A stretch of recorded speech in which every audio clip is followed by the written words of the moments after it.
All right, y'all, so we are going to go through exam number 4 to do a little key. Okay, so the graph below shows the coat color of a population of wild horses, and it looks like it varies from tan to black, and that means that there's probably intermediates in between those two as well, okay? And then we have offspring coat color here on the side. So this tells me that this graph is about heritability, and I also see some variation across. Okay. So I'm just going to make those 2 notes and then see what the questions are. Okay, so what conclusions can you make from this graph alone? Choose all that are correct and explain your answer for each one. So color is variable in these horses. Yes, it is. So you can say, like, in the parents' coat color varies from tan to black. Coat color is a heritable trait. Yes, so tan in parents equals tan in offspring, etc. You could also say that there's a correlation between the parents and the offspring. It isn't perfect, right? It isn't perfect. Maybe this is due to more than one gene or something, but it's pretty striking similarity where there's a strong trend line in this direction, okay? If we didn't have heritability, we'd have just a flat line, okay? Right. So next, there is a difference in fitness due to coat color in these horses. I don't know that information. No, I don't know. There's no info about number of offspring for the different colors, right? And natural selection will occur in these horses, unknown. You could also write no. And again, there's no info about fitness. Okay, what other information, in addition to what is displayed in the graph above, is necessary to conclude that evolution by natural selection would occur in this horse population? So fitness is the big thing that we need to know. And explain your answer and draw an image of the graph you need to conclude. So natural selection requires all 3 things. So variability, that variation has to be heritable, and we have to have differential fitness based off of the trait.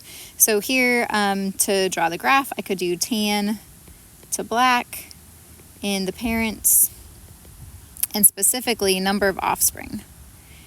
Now you guys could fill in this graph however you wanted. You could go like that and have black being the most fit. You could have tan being the most fit. You could have had the intermediate being the most fit. You could even have had the intermediate not having being fit at all, but the tan and the black being fit. But you had to have one of these curves in it. Okay, so any of those 4 options were accepted. Okay, so next is, looks like it's another natural selection question. So beta fish vary in coloration from red to blue, and imagine that the intermediate color, purple, have the highest fitness. Okay, so I'm just going to say, like, stabilizing selection right away, just to make a note for myself, right? Draw the 2 graphs that you would need to show that natural selection can occur, and make sure the 2 label the axes. And after drawing the graphs, tell me what elements needed for natural selection are in each graph. Okay, so I've got parent color from red to blue, and that's actually in both of them, right? Red to blue. And over here, maybe I have offspring color from red to blue, and I need this correlation, right? Where red equals red, blue equals blue, purple equals purple, right? So in this graph, I see variation, and I see heritability. So it was just like the graph above, right? And then here, I need parent color and number of offspring, right? And I needed the purple to be the highest because it was stabilizing selection, right? So here I have variation, and I have fitness, okay? All right, what type of selection do you think will occur? Stabilizing, because intermediate has highest fitness. Highest fitness. Okay, so the graph below shows a distribution of colors in the parents before selection. Draw the curve you would expect to see after selection. So I would expect this curve to occur. So I'm going to still have that purple there in the middle is the highest. Will the mean trait value increase, decrease, or stay the same? So here's the mean trait value before, right? And here's the mean trait value after. They're lining up in the same spot, right? So they're going to stay the same, and that's because stabilizing selection selects for the mean, right? And you could say lots of different things there that I accepted as long as it was something related to that. Okay, next is about frogs. So the graph on the right is based on frog capture data from forest region over almost 2 centuries ago. For almost 2 centuries. The frogs in the population range from green to brown in color and are found on the forest floor. Blending into their surroundings helps the frogs hide from predators. Okay, so that seems like it might be some selection pressure, right? Okay, before logging of timber, there's lots of vegetation, including trees, shrubs, and plants, and a lot of that was lost after logging between 1850 and 1920, and coloration is a heritable trait. Okay, so it looks like here I started out with all green frogs,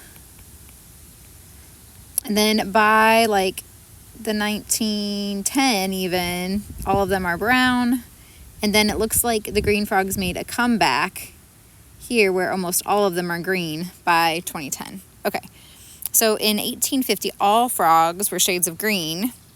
What could have happened to make some frogs brown? And did evolution occur when the new alleles appeared? Okay, so 2 different things could have happened. So it could have been mutation, or it could have been gene flow, sorry.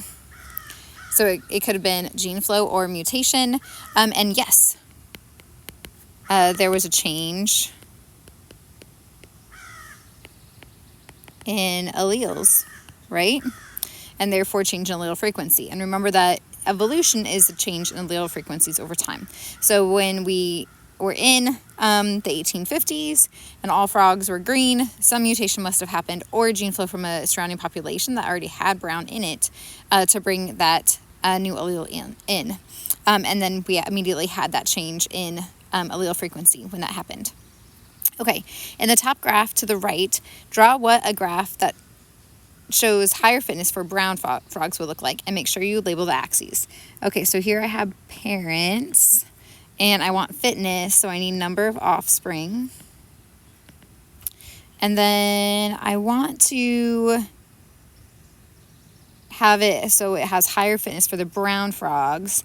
So I need fitness to be low for green and high for brown. So I need to go that direction so that I have, 0, 10, whatever, right? You don't have to necessarily label the 0 and the 10, but you need the number of offspring. Okay, the current graph on the right shows the distribution in the 1840s. Label the axes and add a line for what you expect the distribution to be in 1920. Okay, so 1920 is right here, and they were all brown. So my distribution in the 1920s would have been all brown, and it would have been like number of individuals or frogs or something like that, right? So I would have expected there to be a lot of individuals that were brown. Maybe there's a little bit of variation, but shades of brown. Okay, the graph to the right is based on frog capture data from a forest region for almost 2 centuries. It's the same graph. The frogs in the population range from green to brown. All of this is the same information. Okay, so if there are no predators, would you have seen the same changes in color variation? So no, the predators were causing the selection, right? It seemed like the predators were causing the selection because of that blending in from predators, hiding from predators, blending into the surroundings. Okay, reforestation efforts in the 1970s brought back much of the lost vegetation cover, so you can kind of see that right here. And this line is showing vegetation cover going back up, right?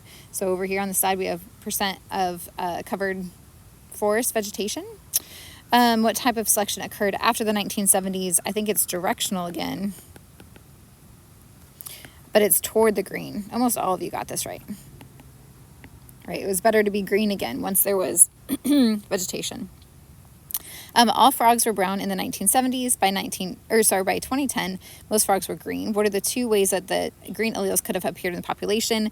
So again, we could have had mutation or gene flow, right? From a nearby.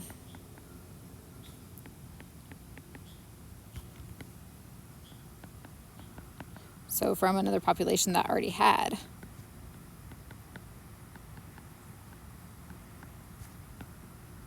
The green allele. Right? You didn't have to put that part, but you could have. Okay, a mutation creates a new allele in a germline cell and is passed on to a single offspring. Did the mutation happen in the DNA or the RNA? And what type of cell would it have occurred in? Explain your answer. Okay, so definitely in the DNA, because the DNA is what is inherited. Okay, it would have happened in a germline cell because it needed to be passed on to offspring.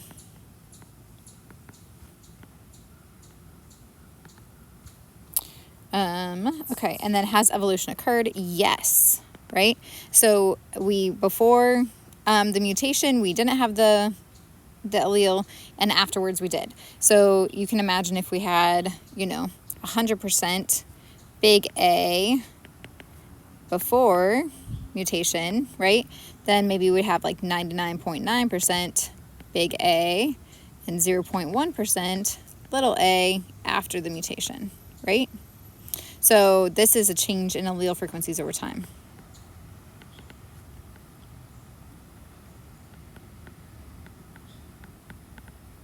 Okay. Has genetic drift occurred? No, that's its own separate mechanism. Has natural selection occurred? No, that's its own separate mechanism. Has there been a change in genetic variation in the population? Yes. There's a new allele. I was kind of surprised a lot of you guys actually got E right and got B wrong. So just remember that oops. Why can't I get rid of that? Okay, I guess I'm stuck with my pen choice now. Okay. All right. So just keep that in mind, that evolution did occur at this stage too. Okay. Next, you previously learned a bit about sawflies and your bioconnection. Remember that the shape of the saw used to lay eggs is correlated with the thickness of the needles.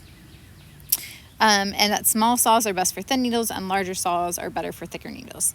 So imagine the following scenario. A long period of reduced sunlight occurs. As a result, pines with the thinnest needles and pines with the thickest needles die out. Okay, so it seems like thin is bad, thick is bad. So that means intermediate would be good, right? That's like stabilizing selection. Okay, and then answer the questions below. Okay, so what mode of selection do you predict the Lecontea population will undergo? So I would predict stabilizing because only the intermediate needle size is available. Right?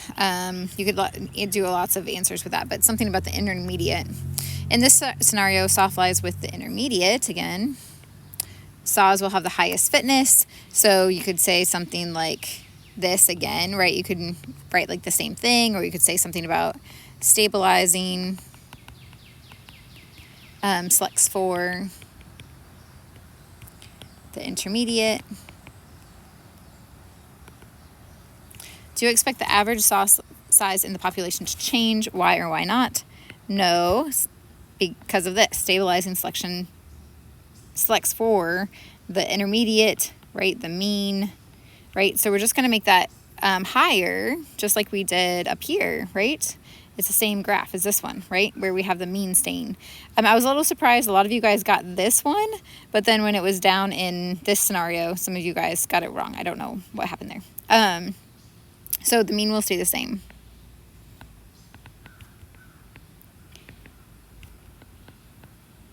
With stabilizing selection. And then do you predict that the genetic variation of this population will increase, decrease, or stay the same? So I would say decrease, and you could draw a graph that's like before selection and then after selection, and say like we lose the extremes, right?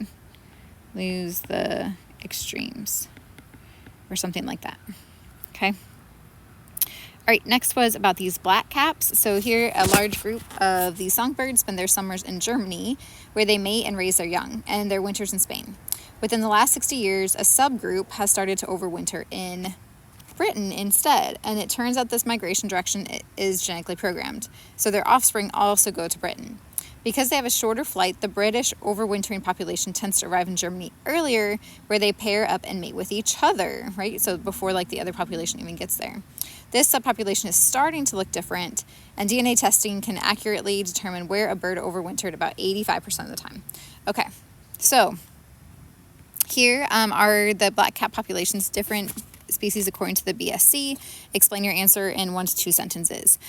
So this, I really wanted you guys to pick up on, like, unknown. We need a little bit more information, or we need more info. We need more info.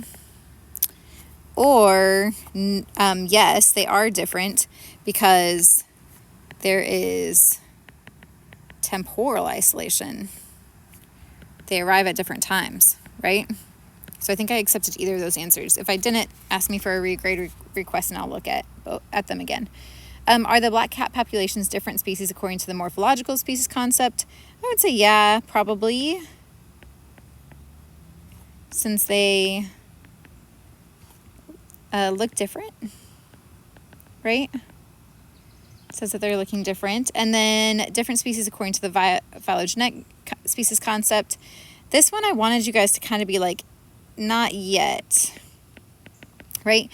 Because we can only predict with 85% accuracy, right? So for it to be the phylogenetic concept, we have to have, you know, this all being the Spain population, overwintering in Spain population, while this one is all the Germany population. But that's not what we see. It's only about 85% of the time. So every once in a while, right? I'm actually going to change the one of the population's colors. So let's change the Germany population to blue. Okay, so here every once in a while we might have a Germany one that we identify in the wrong clade, right? Or we might have a Spanish one in the wrong clade. So we're not perfect yet, right? So the phylogenetic species concept is pretty picky that it's the smallest clade without the other one ever kind of entering it, okay? All right, so the next one is about cicadas. So we have a lot of cicadas in our yard, like last week and the week before. They've gotten pretty quiet this week. And in the eastern and midwestern U.S., different populations of periodical cicadas emerge from the ground at different times. Some populations come out every 13 years, and others come out every 17 years. And previous research has shown that the ancestor of both populations likely had a 17-year life cycle. Okay, where in the DNA could a mutation have occurred to change the length of the life cycle? In a switch, in a promoter, or in a coding region? So here I wanted you to say any of these, right?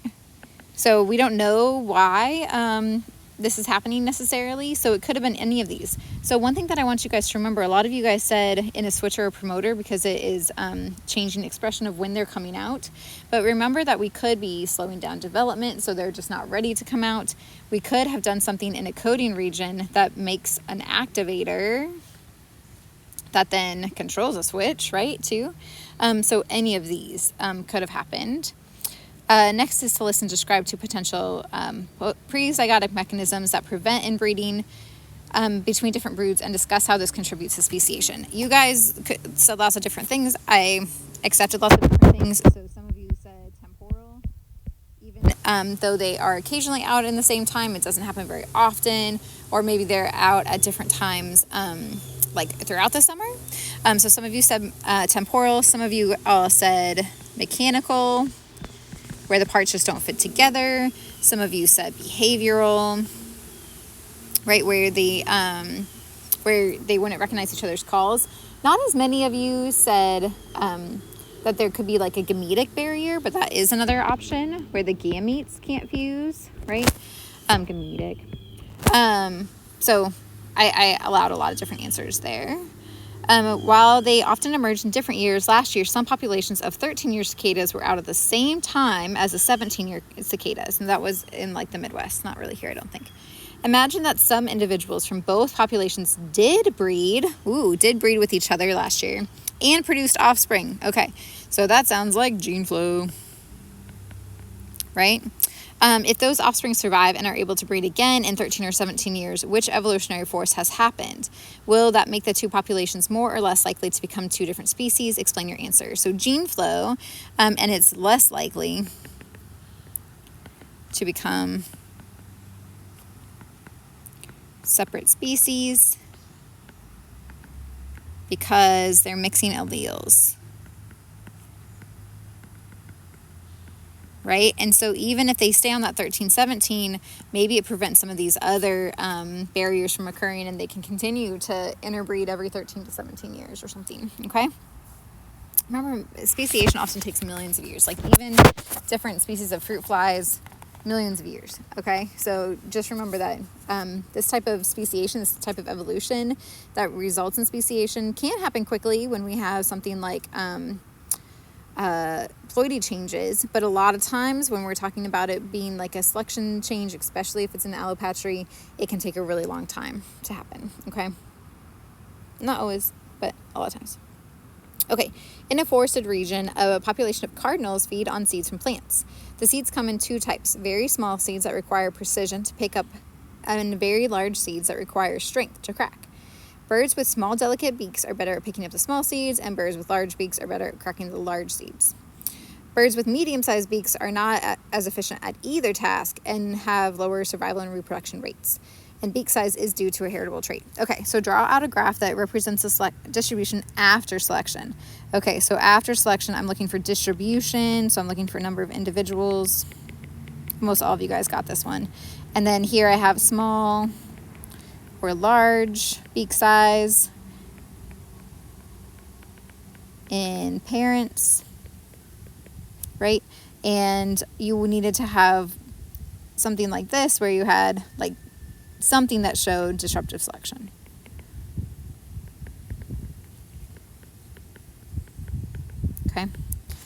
Okay, will the mean trait value increase, decrease, or stay the same after selection? So before this graph and after.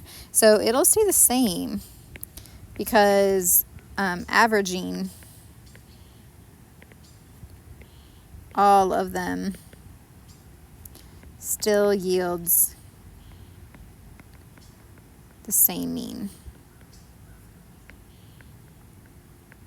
Right? So if I average all of them, it's still the same. What type of selection is occurring? Disruptive. Right? If the conditions stay the same, this difference could lead to speciation. Is this an example of speciation in allopatry? Remember, allopatry is different areas.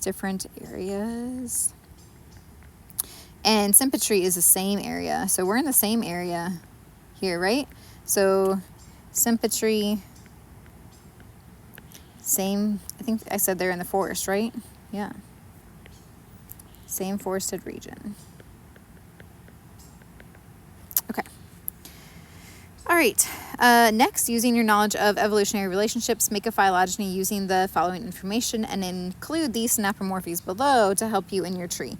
Now, I added these to really help you guys, and I don't know what happened with this question, but I know a lot of you guys really struggled, so hopefully you did the extra make up 5 points to be applied to this grade, especially if you struggled with it, okay? So here we have Candida and mycorrhizal. So Candida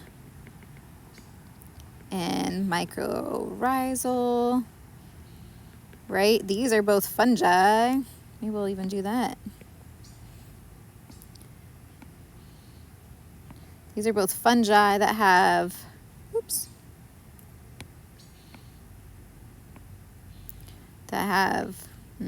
wrong color of orange. Okay. There we go. That have chitin, right? And then we have staph and E. coli that have peptidoglycan. Okay, well that I might save that for later. I'm just going to put like a little dash by it. Be like, come back to that, because that's going to be the out group, right? It's going to be way, way out here.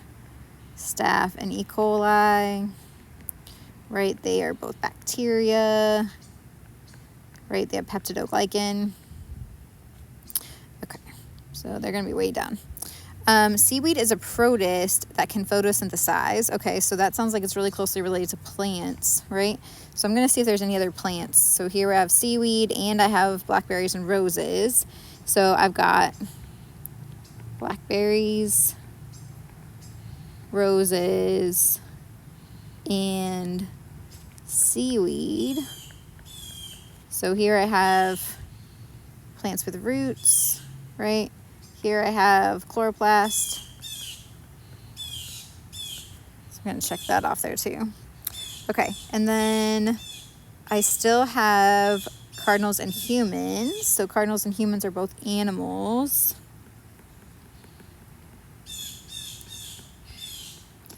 And I had left that space because I knew I had some animals coming in, and I wanted to be able to have that space for them. Oops. Okay.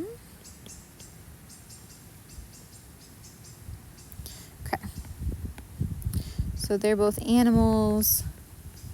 And I know that fungi and animals, right, are going to be heterotrophs, right? And I know that they're more closely related to each other, remember, than to plants, okay? So I'm going to add heterotrophs there. And then I know that plants have a nucleus, and so do all the other things here. So I'm going to do a nucleus to connect all the eukaryotes together, right? Next it has, I still have, oops, I did these ones. Okay, so I checked that. Okay, so next I have a type of archaea, and I know that archaea have complex ribosomes and histones, just like the eukaryotes. So I'm going to add it in here, loci archaea, okay, and connect it there, and it's because of those histones and the complex ribosomes, right, that we connect the eukaryotes to the archaea, right? So histones and complex ribosomes. And then I know that bacteria are furthest out, and I know that they have cells, right? They're made of cells, and they require energy. So both of those two things are part of decree, right? Okay, so that's all life on Earth. All right, and that's it. Sorry that this was 2 questions 9, so that should have been question 10. Okay, so that is it for exam number 4. I hope going through this helps. I will be recording new videos for exams 1 and 2 later this week when I get a chance as well, okay? So that you guys can review them before the final exam that is cumulative. All right, have a good weekend, everybody.